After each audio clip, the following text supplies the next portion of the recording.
UDF സർക്കാരിന്റെ കാലത്തെ ഒരു പത്രത്തലക്കെട്ട് ഞാനിവിടെ വായിക്കാം. കേരളം ICUവിൽ എന്നതാണ്.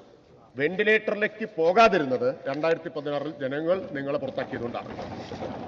നിങ്ങൾ ICUവിലാക്കിയ കേരളത്തിലെ പൊതുജനാരോഗ്യ മേഖലയെ കേരളം ആശുപത്രി കിടക്കയിൽ നിന്ന് ഡിസ്ചാർജ് ചെയ്തു ഈ ഗവൺമെന്റ്.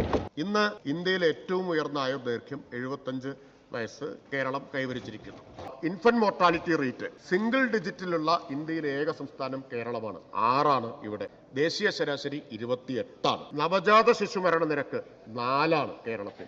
5 ഇരട്ടിയാണ് ദേശീയ ശരാശരി, 20. ഇന്ത്യയിൽ ഏറ്റവും കൂടുതൽ സൗജന്യ ചികിത്സ കൊടുത്ത സംസ്ഥാനവും കേരളമാണ് എന്നുള്ളതാണ്. എത്ര പേർക്ക്?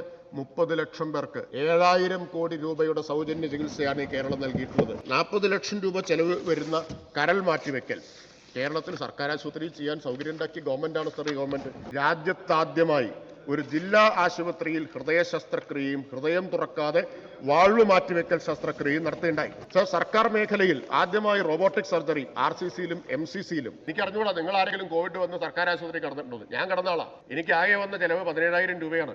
10 ദിവസം ICUവിൽ കിടന്നിട്ട് ജീവനും രക്ഷപ്പെട്ടു പോകുന്നത് സർക്കാർ ആശുപത്രി ഉണ്ടായതുകൊണ്ടാണ്.